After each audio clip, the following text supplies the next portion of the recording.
Assalamualaikum warahmatullahi wabarakatuh. Pada kuliah kali ini kita akan membahas mengenai ulcus decubitus. Apa sih ulcus decubitus itu? Apa saja jenisnya dan terbagi berapa tingkatannya? Dan debit demam apa saja yang bisa menanganinya dan bagaimana cara penanganannya akan dibahas pada kuliah hari ini. Adapun ulcus decubitus ini adalah termasuk dalam kategori luka kronik. Mengapa demikian? Karena ulcus decubitus ini waktu penyembuhan lukanya memanjang dari waktu penyembuhan luka normal. Nah, luka normal kan sembuhnya 2 minggu sampai 3 minggu ya. Sedangkan pada ulcus decubitus ini fase inflamasinya memanjang sehingga masih ditemukan tanda-tanda inflamasi pada ulcus decubitus seperti rubor, kalor, dolor, tumor, dan fungsiolesa. Adapun yang dimaksud dengan ulcus decubitus ini adalah luka kronik yang berlokasi di daerah tonjolan tulang. Biasanya disebabkan oleh gaya eksternal berupa gesekan dari tonjolan tulang tersebut pada dasar atau penampang luka. Grade atau tingkatan ulcus decubitus itu terbagi 4. Yang pertama stage 1 atau grade 1 itu biasanya kulitnya hanya berwarna kemerahan, ya, tapi tidak ada luka, hanya kulit yang berwarna kemerahan dan terasa hangat, seperti tanda-tanda inflamasi. Yang begitu dibiarkan saja dan tidak dilakukan penanganan lebih lanjut atau pencegahan dengan cara memberikan alas yang empuk, maka akan bermanifestasi menjadi ulcus decubitus grade 2 di mana terjadi kulitnya seperti lecet atau lapisan epidermisnya terbuka sehingga permukaan lukanya menjadi basah, tapi tidak sampai menembus lapisan lemak. Jadi yang rusak di grade 2 ini hanya lapisan dermis dengan epidermis. Jika dibiarkan saja, maka akan menembus lapisan lemak dan sampai pada ulcus decubitus grade ketiga. Jadi seluruh dermisnya hilang, kulitnya sudah tidak ada, yang terekspos adalah jaringan lemak dan subkutan atau otot. Tapi belum mengenai tulang, jadi masih sampai dalam batas otot di lapisan terdalamnya atau tendon dan belum sampai tulang. Nah, kalau dibiarkan terus akan menjadi grade 4 di mana luka ulcus decubitusnya akan sampai ke lapisan tulang. Jadi jika dibuka lukanya akan terlihat tulangnya ekspos. Seluruh jaringan di atasnya hilang. Pada setiap cedera pada jaringan itu ada 4 kemungkinan yang terjadi. Yang pertama, terjadi perbaikan yang normal, kemudian regenerasi, kemudian excessive healing yang biasanya akan mengakibatkan hypertrophic scar, keloid atau kontraktur, dan pengurangan healing, jadi kekurangan proses penyembuhan yang akan mengakibatkan lukanya memanjang. Pada ulcus decubitus ini terjadi chronic wound, jadi ada defisiensi dari proses penyembuhan, tetapi apabila dia nanti akan sembuh, itu bisa menjadi normal repair atau regenerasi. Dan bisa juga terjadi excessive healing atau penyembuhan yang berlebihan sehingga mengakibatkan hypertrophic scar atau keloid. Seperti yang telah kita ketahui bahwa jenis penyembuhan luka itu terbagi 3 ya. Yang pertama penyembuhan primer karena operasi dan dilakukan penjahitan, kemudian penyembuhan sekunder dan penyembuhan tersier. Nah, untuk ulcus decubitus ini jarang atau tidak pernah kita temukan terjadi penyembuhan primer karena dia lukanya kronik. Jadi, biasanya pada ulcus decubitus yang terjadi adalah proses penyembuhan sekunder dan proses penyembuhan tersier. Kalau proses penyembuhan sekunder itu biasanya kita biarkan granulasinya tumbuh sampai nanti jadi epitelialisasi. Kemudian kalau penyembuhan tersier itu biasanya Jika sudah tumbuh granulasi, lalu kita lakukan operasi penutupan defek dengan flap. Nah, ini sekilas kita review lagi ya untuk penyembuhan primer. Lukanya dijahit dalam 24 jam sejak kejadian. Sedangkan pada ulcus decubitus ini tidak mungkin terjadi. Kemudian pada penyembuhan primer tidak akan terbentuk jaringan granulasi, sedangkan pada ulcus decubitus terbentuk jaringan granulasi. Sehingga resiko infeksi tentu semakin meningkat dan fase inflamasinya memanjang. Makanya penyembuhannya itu tidak akan pernah lebih baik dari hasil penyembuhan jika terjadi secara primer. Nah, umumnya pada ulcus decubitus terjadi penyembuhan sekunder, yaitu lukanya tidak didekatkan, dibiarkan saja, dirawat, dan sembuh dengan sendirinya dengan terbentuknya jaringan granulasi. Nah, ketika celah dari ulcus decubitus itu mengalami granulasi atau diisi oleh jaringan granulasi, setelah jaringan granulasinya sama tingginya dengan permukaan kulit sekitarnya, maka diharapkan akan mengalami reepitelisasi spontan. Tetapi tentu saja hasilnya kurang baik secara kosmetik. Pada penyembuhan tersier, itu bisa saja terjadi di kasus ulcus decubitus, di mana jaringannya ditunggu untuk tumbuh jaringan granulasi mengisi ulcus decubitusnya, dan jika luka ulcus decubitusnya sudah baik atau tidak ada tanda-tanda infeksi, maka kadang-kadang kita melakukan penutupan defek dengan operasi local flap. Jadi, di sini setelah tumbuh jaringan granulasi, luka ulcus decubitusnya bisa ditutup dengan operasi local flap atau terkadang dilakukan cangkok kulit atau skin graft di atas jaringan granulasinya. Nah, pada penyembuhan luka sekunder di ulcus decubitus, kita mengenal prinsip penyembuhan luka mois, yaitu luka ulcus decubitus tersebut dirawat dengan prinsip mois atau lembab.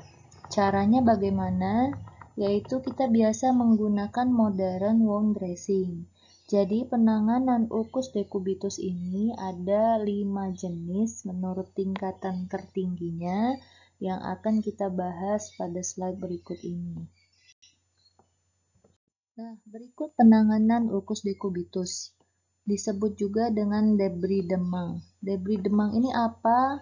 Yaitu proses mengangkat atau membersihkan jaringan mati dan benda asing dari dalam luka, dalam hal ini luka ulcus decubitusnya, untuk mempercepat penyembuhan luka.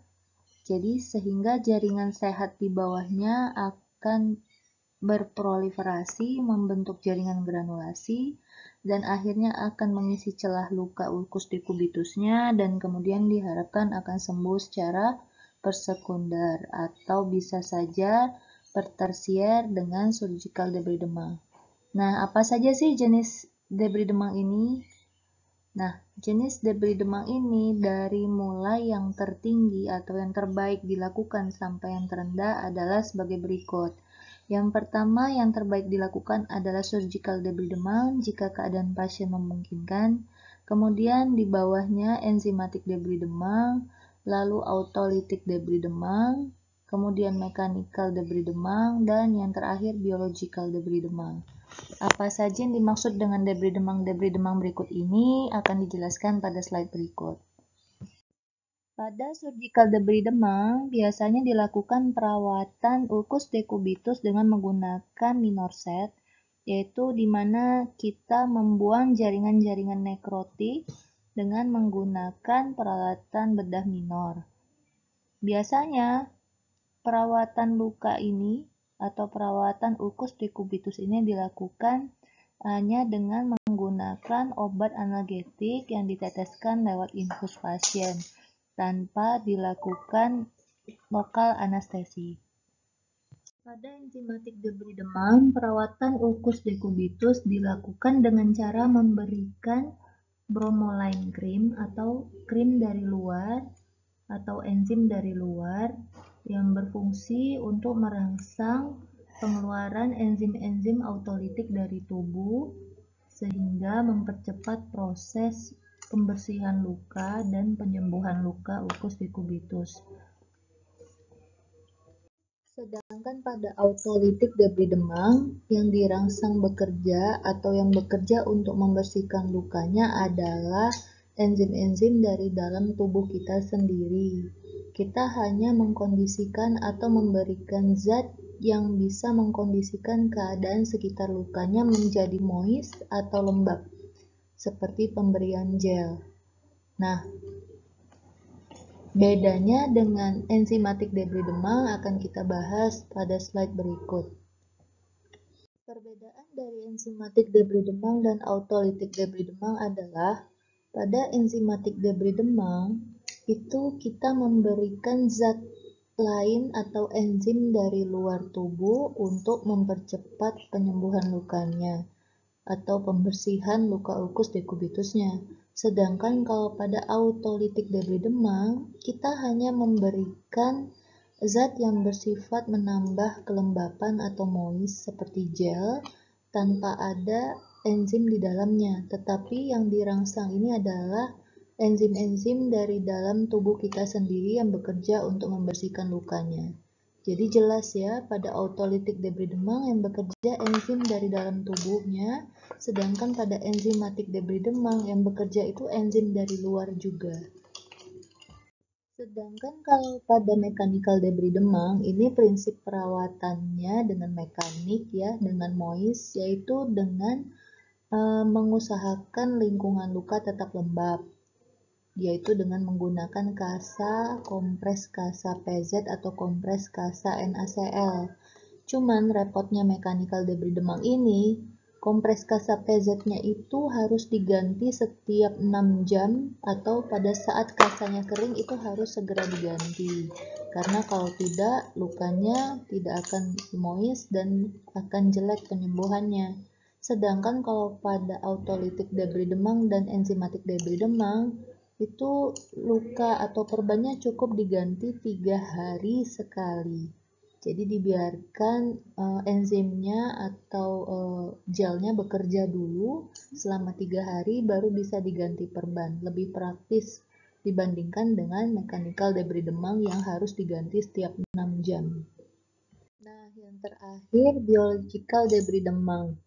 Biological debris demam ini, pembersihan lukanya itu dilakukan dengan cara memberikan larva steril pada luka. Ini jarang sekali atau hampir tidak pernah kita lakukan. Kenapa? Karena bersinggungan dengan masalah etik ya. Coba bayangkan saja bagaimana kalau keluargamu yang mempunyai ulkus dekubitus ditaruh larva ke lukanya sehingga jadi bentuknya seperti ini dan baunya minta ampun. Pasti tidak nyaman, bukan? Makanya, biological debris demam ini tidak disarankan, walaupun larvanya steril dan sebenarnya larva itu membantu proses penyembuhan lukanya karena dia memakan debris atau kotoran-kotoran yang terdapat dalam luka sehingga lukanya akan timbul granulasi dan akan sembuh dengan cepat. Nah, berikut ini adalah tata cara penanganan ulkus dekubitus menurut algoritma perawatan luka. Jadi, berdasarkan temuan dasar lukanya berwarna apa yang harus kita lakukan? Yang pertama sekali, cuci tangan dengan safflon, lalu pakai sarung tangan yang non-steril dan buka balutan lukanya. Setelah balutan luka dibuka, ganti sarung tangan dengan sarung tangan steril, kemudian mulai didesinfeksi mulai pinggir lukanya hingga keluar. Nah, lalu jika lukanya masih akut, itu bisa dicuci dengan safflon. Biasanya kita cuci dulu, kemudian setelah dicuci dibilas dengan NaCl, lalu dilakukanlah salah satu dari kelima jenis debris demam. Ya, dilihat dulu kalau lukanya kronik, hitam, ada jaringan nekrotik. Nah, dilakukan surgical debris demam, dibuang jaringan nekrotiknya Atau jika keadaan pasien tidak memungkinkan, lakukan enzimatik atau autolitik debris demam. Begitu juga jika lukanya kronik atau berwarna kuning, basah, berwarna kuning, ada kehijauan, ada infeksi, itu sebaiknya dilakukan dengan autolitik debris demam. Jadi ditaruh wound dressing berupa gel, ya, moist gel atau enzimatik debris demam, atau diletakkan enzimnya di daerah luka, kemudian ditutup dengan transparan dressing. Transparan dressing itu seperti perban tapi dia transparan, seperti plastik pemasang infus itu. Lalu kemudian di atasnya ditaruh kasa steril dan kemudian diplester. Setelah dilakukan debris demam sesuai dengan lukanya, lalu terakhir ketika kita akan menutup luka, itu ada mengenal namanya wound dressing. Jadi modern wound dressing ini adalah plester luka atau penutup luka atau perban yang mempunyai fungsi ganda. Selain menutup luka dan melindungi luka dari udara luar, dia juga bisa mempercepat proses penyembuhan luka. Dalam hal ini, pemilihan jenis dressingnya itu dilihat juga berdasarkan warna dasar lukanya. Jika lukanya berwarna merah atau sudah mulai epitel atau ada jaringan granulasi sehat dan tidak ada infeksi, maka dilakukan atau digunakan perban yang bersifat moist retentive dressing untuk menjaga kelembapan. Jadi perban yang digunakan itu seperti tadi dijelaskan, transparan dressing, ya, itu bagus karena dia mempertahankan kondisi lingkungan lembab di sekitar luka, di dalam lukanya, tanpa terserap oleh kasa. Jadi setelah pakai transparan dressing, baru ditaruh kasanya di atas transparan dressing. Kemudian untuk warna dasar luka kuning atau banyak eksudat atau banyak cairan yang bau, ya. Nah, itu prinsip perawatannya itu dengan menggunakan modern dressing absorban. Jadi absorban ini sifat plesternya itu menyerap cairan yang ada sehingga menyeimbangkan kelembapan yang ada pada lukanya. Jadi lukanya tidak terlalu basah, juga tidak terlalu kering, sehingga hal ini diharapkan mempercepat penyembuhan lukanya. Kemudian luka dengan warna dasar hitam itu biasanya kan jaringan nekrotik kering, ya. Jadi prinsip perawatannya dengan wound hydration dressing. Nah, biasanya itu digunakan autolytic debris demam, ya, dengan gel, hidroaktif gel. Itu dia memberikan kelembapan sehingga akan merangsang enzim-enzim dari dalam tubuh sendiri untuk mempercepat pembersihan lukanya. Nah, jika lukanya ada tanda-tanda infeksi, warna kehijauan dan berbau, biasanya menggunakan antimikrobial dressing atau hidrophobic dressing untuk mengontrol infeksi. Jadi ada antibiotik di dalam dressingnya sehingga mempercepat redanya infeksi pada luka ulcus decubitusnya. Nah, jika kita dihadapkan pada luka ulcus decubitus dan harus melakukan debris demam luka ulcus decubitusnya, adapun langkah-langkah yang harus dilakukan sekilas tadi sudah dijelaskan di slide algoritma perawatan luka. Tapi lebih jelasnya, langkah-langkahnya adalah sebagai berikut. Yang pertama, buka perban dengan handscoon non-steril, ya. Kemudian setelah perban dibuka, dilihat dulu lukanya. Nilai status lokalisata lukanya yang perlu dinilai adalah pertama, berapa kali berapa ukuran lukanya, panjang kali lebar, jika perlu kedalaman berapa. Kemudian setelah dinilai ukurannya, lihat apakah lukanya kering atau ada jaringan nekrotik atau basah, berair, kemudian cairannya berwarna apa, bau atau tidak, lalu dasar lukanya warna apa.